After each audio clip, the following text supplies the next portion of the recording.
Please welcome with an even warmer applause the director of HOLLYWOODGATE, Mr. Ibrahim Nashat.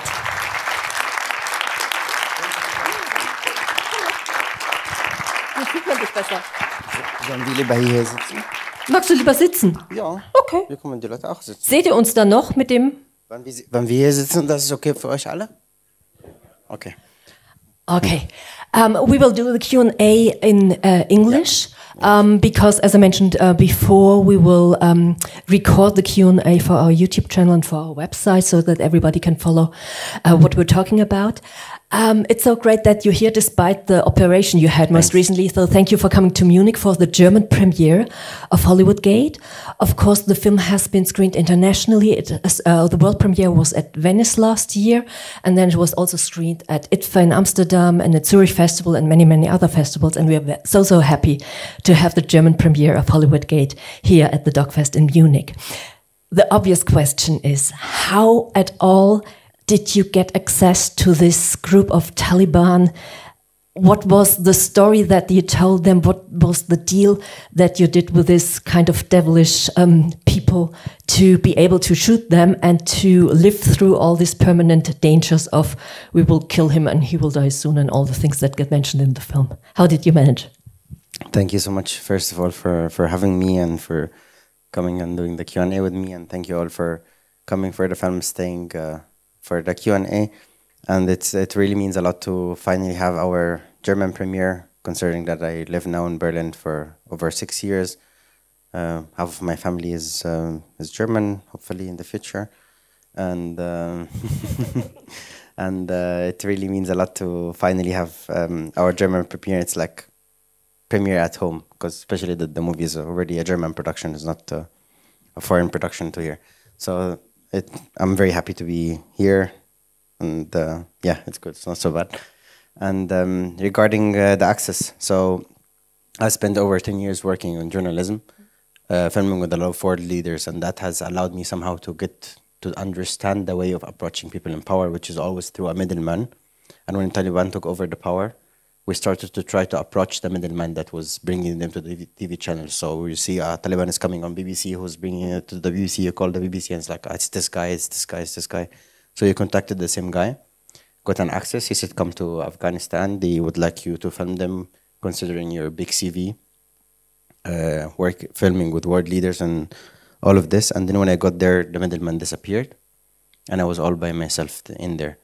But during the time that I was with the middleman, I asked him to put me in contact with a translator from the group. Mm-hmm.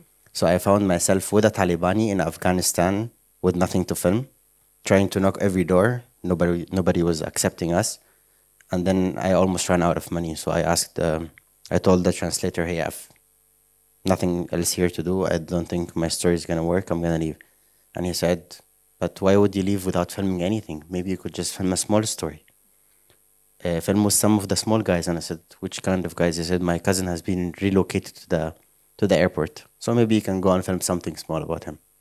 And that's how the story started. He took me to the airport and I saw HOLLYWOODGATE, and I was like, I have to find a way to stay within this space.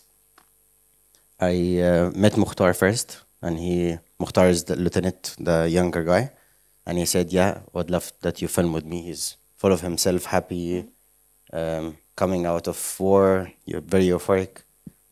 And I said, okay, let's film. And he said, but you have to get the permission of my leader.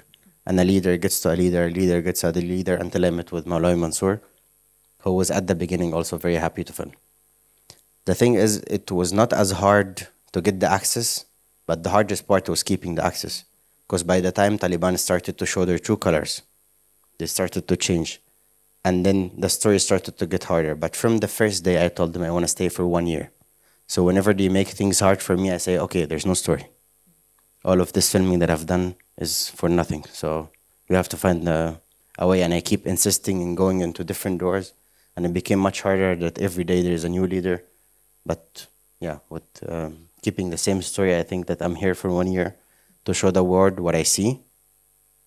And never changing the way I'm talking is what kept the access going. Okay. You mentioned the use of a translator, who you told us just now was part of the Taliban group. How did the film work linguistically? Because do you have any knowledge of Pashto or Dari, or did they try to communicate with you in Arabic or English, or did you just see with the help of the translator afterwards what you filmed and what the people were saying? I had with me the translator in the beginning from the Taliban, and later by the time I changed him with another translator who now lives in Berlin. We had to bring him out to be able to release the film, and now he lives in Berlin. And he would be with me as a live interpreter every day, so I had him in my ear translating, but we had a deal that he should never translate anything bad they say about me, so I don't freak out. Because like, I'm gonna kill you, and then you know at this moment this guy is telling you I'm gonna kill you. And he hid it so well that he would always try to make different translations, like, but his look was not saying that. And he's like, no, he's saying that, but he's weird. And then later in the edit we discover those things. We also see that there's a lot of mistrust by the leaders against you as the filmmaker, that you get prohibited from filming sometimes. Did the Taliban ask you to see the film, what you filmed that day, or was there some control mechanism, or did they trust you, or how did they control you? Well, trust is a big word. I don't think they ever trusted me. And I think it's clear in the film that they don't trust me. But for them, controlling is mean controlling the means that you've been given. So if I give you an access to film within this little space, you're not going to have an outcome that is accepted, the propaganda that we're aiming for. And I was haunted by the futility of the material that we filmed for the whole phase of filming. And also during the edit, I was really emotionally in a very bad place, feeling that it's not going to work. But we always knew that if it doesn't work, we're not obligated to get the film out. The film is only going to go out if we know that we're able to transfer the suffering of the Afghans. And I hope that this is what you guys saw in the film, that you felt the suffering of the Afghans, even without having to see the violence that they face every day. Especially the women, of course. And they can't even go to the park. I don't know what to say. There are some scenes where we see the women being like beggars on the street, lying in the middle of the street, sitting in front of entrances and stuff like that. Did they understand that you are also filming those kind of street scenes, or although the scenes with the little girls dancing around you? The scenes with the little girls dancing around me, because I was left in the village. The other scene when it was snowing, actually this was the only time that they said to me, oh, you can go out, because I said, oh, it's snowing, it's beautiful, I want to film the snow. So this was the only time that I went out, but I was sitting on the car with them. So most of that was filmed when I'm in the back of the car, but no one was really looking what I'm filming. But in general, the word of the Taliban, women are only allowed to be out freely in the world without people bothering them, only when they reach the stage that they are beggars. That's the only job that the Taliban are allowing freely for women. All the other jobs women are either banned or forbidden or being faced with a lot of pressure. Yeah, you will come to work, marry my guys, or whatever restrictions they put against them. And this is a movie about the word of the Taliban. So the only presence of women is the way we saw it, and the absence of women in this film is actually their presence, because this is where they are in the society, hidden in houses, forced not to do their jobs as doctors, and letting men who don't understand how to save medicine lead the country. The location where the film is shot is a former CIA base. So was the CIA also interested in what you did there and what you filmed? Did they approach you? Not yet. Okay. And also Taliban didn't reach me yet. But eventually this will happen once the movie starts to become more outside the circle of festivals, which is happening around June. We're gonna start to go in cinemas publicly with the film. So let's see then what will happen. Okay. I also already briefly mentioned the scenes with the kids. So we saw the girls dancing around you, and we also see several scenes with little boys and their dads. And this, of course, reminds the regular visitors of DOK.fest maybe of the film Of Fathers and Sons by Talal Derki, who is the co-writer and producer, one of the producers of your film. How did this collaboration start happening? And did you discuss Of Fathers and Sons in relation to HOLLYWOODGATE? And because those of you who haven't seen Of Fathers and Sons, it's a story about Syria and about the Islamic State, and the fathers and their children, and he's also sitting in a small compound for a long time and observing what's happening there. So there is a kind of parallel in the situation to that what you filmed in HOLLYWOODGATE.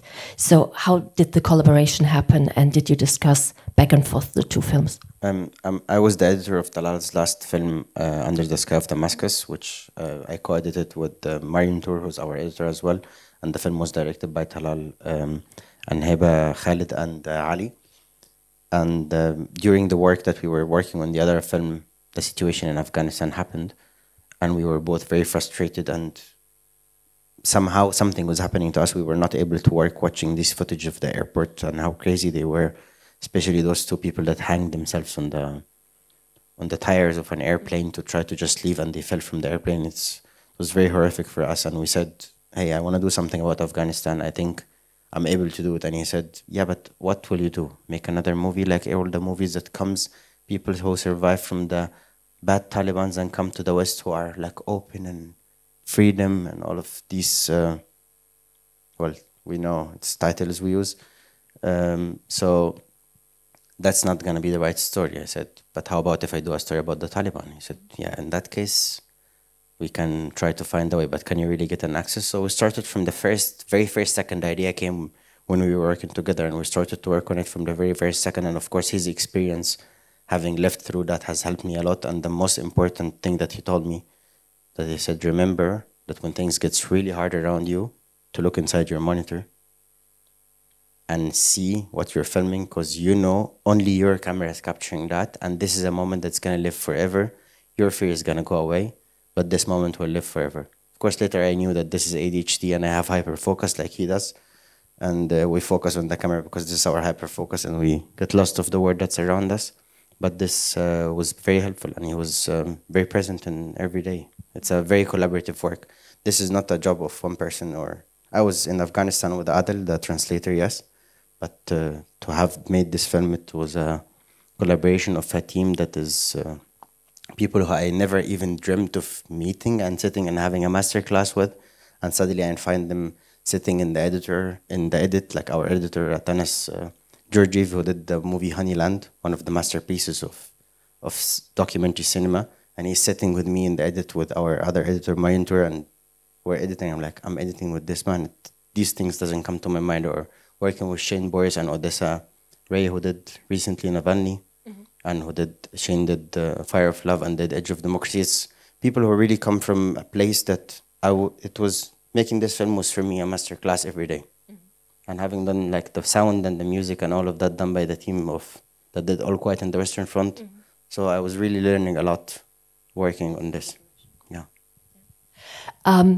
Your film actually is also kind of masterclass about becoming tech savvy and media savvy, and that's what the Taliban did over the last decades, I think. Your film starts with footage from the 1990s, where we see that the old Talibans, as I might call them, destroyed all images. They destroyed the Buddhas of Bamyan. They prohibited films and music and all kinds of images and media entertainment.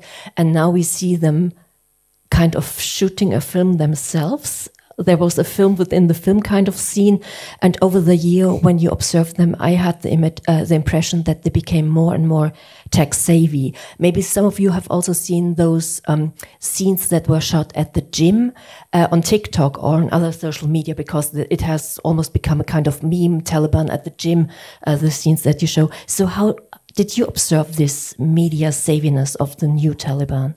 The movie is called HOLLYWOODGATE, which for me is a scandal, as Hollywood is the only place where evil is purely evil and good is purely good. And this American way of saying, hey, we are the good ones and the rest of the world is bad if they are not with us, and we're the right ones and the rest are bad, and if they are not with us, is a strategy, the propaganda strategy that the Taliban has inherited from the Americans. They understood how to use it, and now they are trying to use that themselves. And the movie is warning the world that, hey, watch out, the Taliban did not only inherit the weapons, they also inherited the propaganda, and you have to understand that their propaganda will come to you in a way or another. So it's a warning about another tool of war that is now in the hand of these extreme militias that are now becoming a totalitarian regime. And by means of warning that you uttered in the film, I was wondering how serious is the threat against Tajikistan, because it's mentioned again and again in the film that they want to conquer Tajikistan or bomb Tajikistan or something. How's the situation between the Talib state and Tajikistan? The situations are changing between Tajikistan or Iran, or every now and then there's like some clashes happening. But the whole idea about this is that the idea of wanting to invade another country is existent in the mind and the hearts of these soldiers, and they are waiting for the confirmation from the leadership. Okay, now is the time to do it. They are not what they claim to be, that they just want Afghanistan. No, they want to expand and expand and expand. And those who are traumatized by war want to traumatize, they don't know peace, and they want to continue in this cycle of peace and violence. And unfortunately, we live in a world where warlords have a say in our lives in a much stronger way, and those leaders from the Taliban are no different than all the other warlords, regardless of their religion, background, ideology, name they give themselves, even if they call themselves Democrats, totalitarian regimes, whatever definition that defines those warlords. Warlords are warlords, and all what they seek is to achieve their own personal achievement. And we people that are being told we have to take sides, we're actually paying the price of what they are trying to achieve personally. And the hatred is just being spread among us every day. Yeah, we see that with a little child who wants to kill them all. So it's just planted in the kids also. Yeah. We covered quite a field already. Are there any questions or comments from the audience? Anything you would like to ask? So would you help us with the microphone? Hello. Thank you for the film. Thanks. You said that it was easy to get in. How did you get out? And how did you handle the backups of your material? The backups of the material. Okay. Unfortunately, the day of the parade, they came to me, the Secret Service came to me and they said, we have to check all your footage, come to our office tomorrow. And this for me was the moment that I knew my mission here is finished. It's a military regime, it's no longer a militia. There is a Secret Service that's asking me to go to the office. So I left it the same day. And luckily, because I was filming also in the military, in the civilian airport, they knew me there, and one of the guys was helping me to leave quickly because he's trying to help the guy that knows the boss. So Taliban set me free and let me leave. And regarding the backups, I was always leaving a copy somewhere hidden in Afghanistan, and I only tell the translator about it. Every trip that I go, I spent around 7 months over the course of 1 year, and I left. I was coming back to Berlin to do trauma therapy and recover a bit, do some pre-editing, and then go back. And this last trip, I didn't leave any backup. So I actually didn't even copy anything. My whole the whole footage of the parade was only on the memory card that is in my feet. Like it was inside my shoes. Luckily, the card didn't go bad. Weitere Fragen, Kommentare? Mal gucken.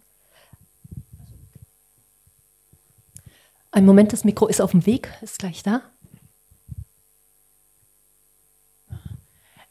Thank you. Could you tell us something about your kind of everyday life, if you had something like that? Where did you sleep? How did you get food? And would you say that you got closer to some of the Taliban during the whole year? Thanks for the question. I spent most of the time with them. So if I'm filming and there's a chance to sleep inside the base, I will try to sleep inside the base because I want to film the morning, I want to film the evening, I want to film any time that's possible for me to film. Because the whole process of filming is to be present for so long, but not film.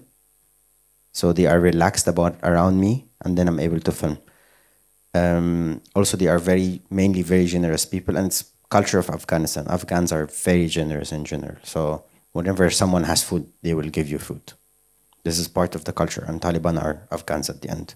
So they had this thing. And there were a lot of times where I would talk to someone and he would talk to me and then would start to show a lot of good traits in that person.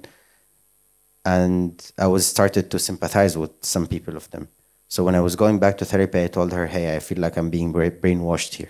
I said, no, it's normal that you have some sympathy to some human being who's only showing you something good of them. But how about every time you face that, you ask an ideological question? So when I went back, every time I would feel a bit closer to someone, I would ask about how would he do if his wife decided to work? Something like that. And then the answers will be very clear. I'll be like, okay, bye-bye. We're not friends anymore. So always the ideological questions was the thing that would bring back the space. And also I wasn't talking much and I don't speak the language. So the language barrier was helping me a lot, actually. It was not something that was negative. In this case, it was very, very positive because I was, for them, the weird guy who was walking around with the camera. Okay. Further comments? Yes. Here in the second row, third, fourth row, in the middle.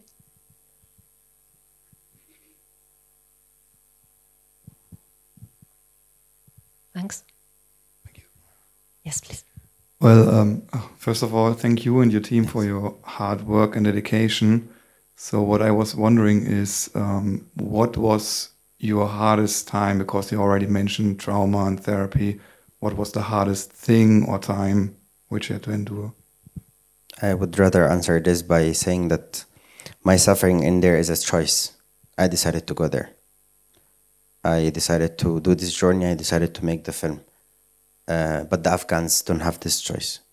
My suffering was nothing compared to the daily suffering of the Afghans who are now living under the control of the Taliban, who lived through 42 years of war, invasion of the British colony, invasion of the Russians, and invasion from the NATO and the US. This country has not been rested for over 42 years of war, plus the time that of the Taliban, now almost 3 years. And the daily suffering of the Afghans is what's really important to talk about, and not my suffering, because my suffering was a choice, and I'm very privileged to have the ability to go to therapy. The Afghans don't have this ability, unfortunately. All right, thank you. Thanks. And in the back, there's another question. Just a second.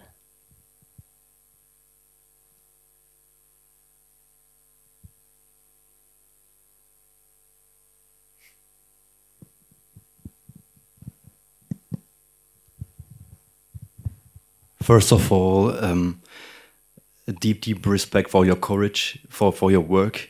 I was wondering how you managed to record that clear production sounds. Were you allowed to attach, like Mansour, for example, with a little microphone, or did you record everything with your little shotgun microphone? Yeah, if I said it's from the shotgun, I'm a big liar. Of course, I had to put, I had 6 neck mics with me. And I was having the Go Road 2, the small ones, which is a mic in itself is a recorder. And I would attach it to them at the beginning of the day, not during the time when I'm filming. So when I meet them in the morning, hey, hello, I attach the mic. And then I wouldn't film for 2-3 hours, so they already forgot about the mic. And then the mic is there. And also I would place some in the room, so it could capture the other people. So I had 6 mics that was always spread all over the room, plus the boom mic.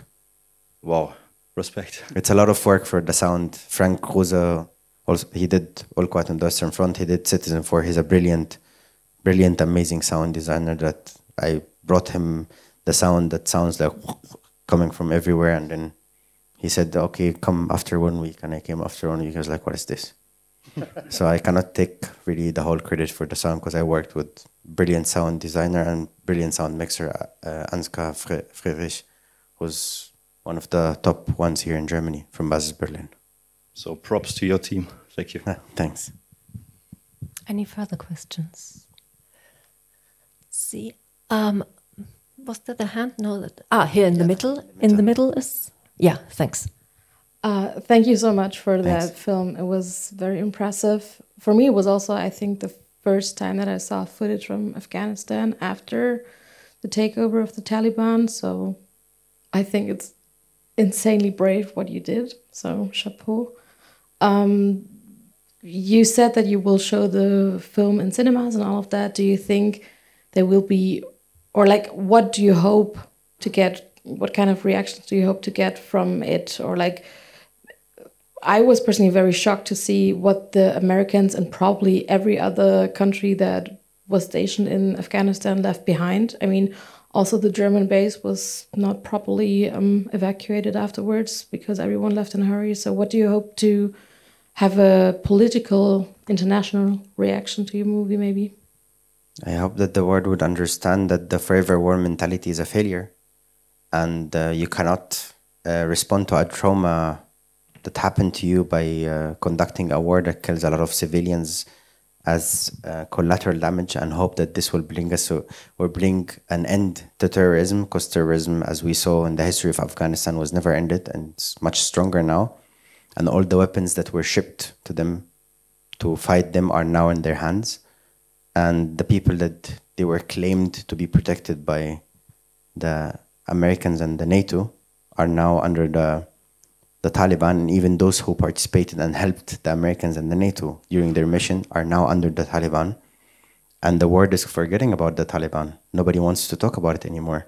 So we hope to bring back Afghanistan to the front and remind that, yeah, we know the world is full of a lot of miseries, but one misery should not cancel the other one. And we should responsibly respond to all of the miseries that is caused by warlords. And hopefully we'll find solution. Maybe one day, I don't know, we could find peace.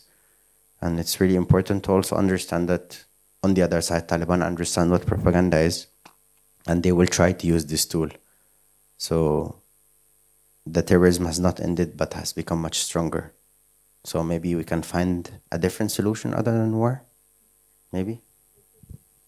May I add a question there? Because the Western alliances left, but we see in the end, at the anniversary, the diplomats from Russia, from China, from Pakistan, from Iran. So there is a normalization going on with dealing with the Taliban as a kind of regular government.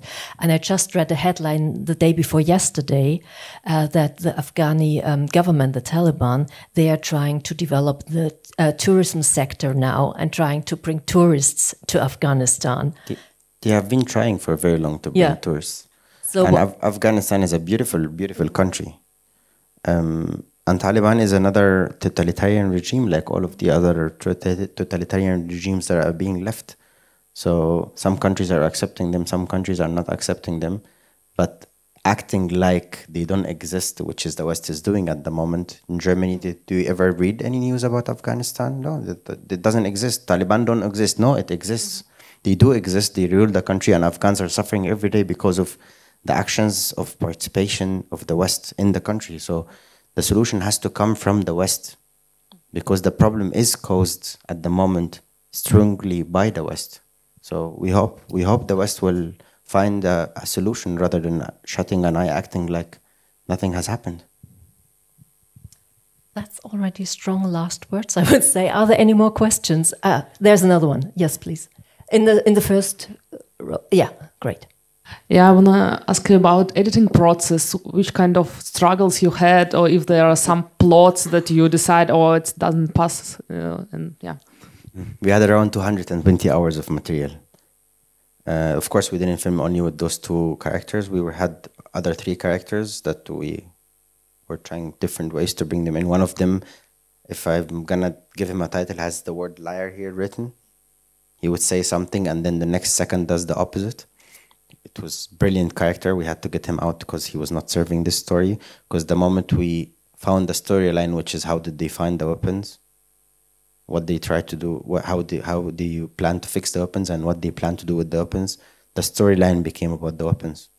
So whatever fits within this story, we had to bring in. Whatever doesn't fit, we had to kill our darlings. And this is a very normal process, because editing in documentary is not about what you try to put in, it's actually what you try to get out. Because you try to make it less and less and less until the story tells itself. And again, it was a collaboration of 6 people within one room. It rarely happens this way, but we were really 6 people sitting in one room the whole time, and we have to agree on something.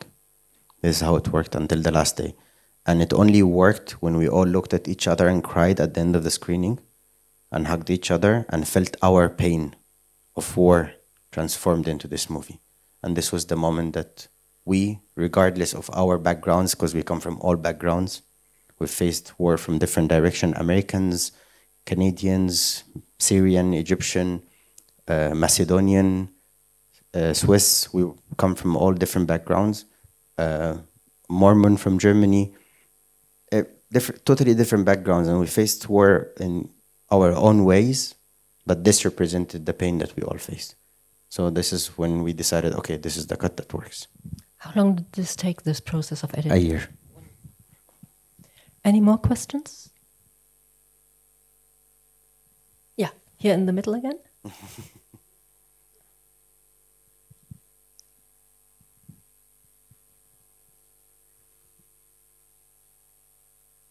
Just too curious about, did the Taliban ever reach out to you again, or have you been in any contact again after you're leaving? I had a dummy phone with me that I was always only using for the movie, and the moment the production ended, I had to cut connections because I need to move on.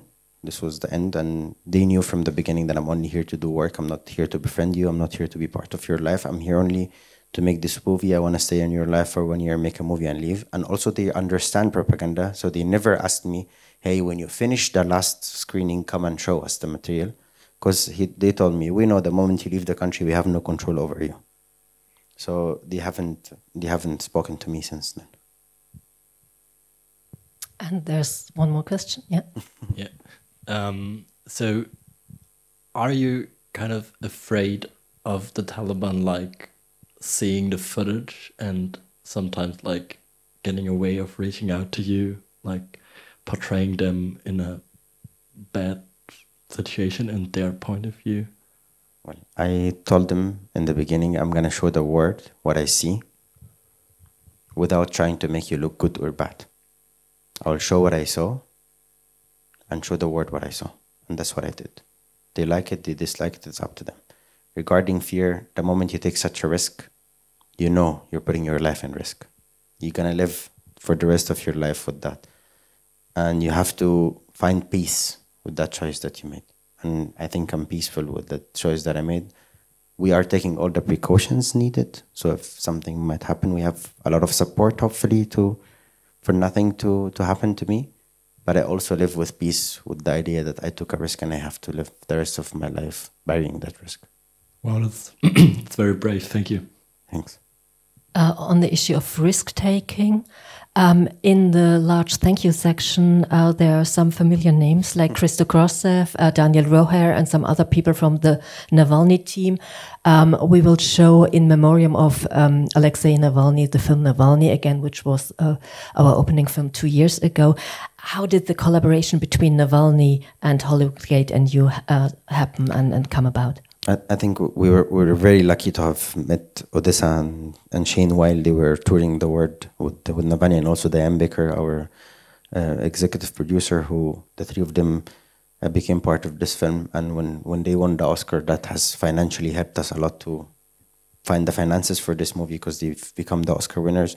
And it was the same process. Anything related to security and safety, all of the safeties and security measures were done through the team of Navalny. Christo helped us a lot with things related to safety.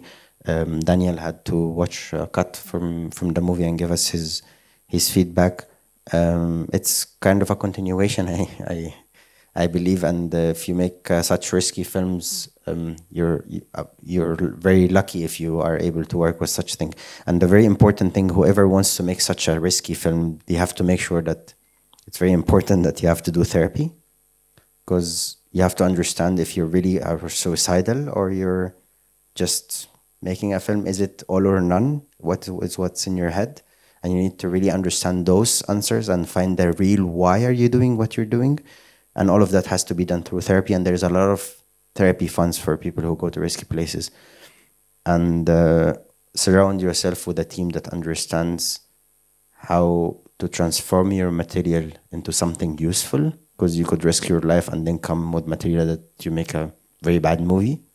So you have to be working with people who are really good from the industry that understands how can they make your material that you took your risk into something that is good. And be thankful for those who supported you, and don't say, I did it all by myself. Thanks so much. Final round of questions. There's another one. We can also be outside after here. There are, yeah. So. And I have more questions if someone has more questions.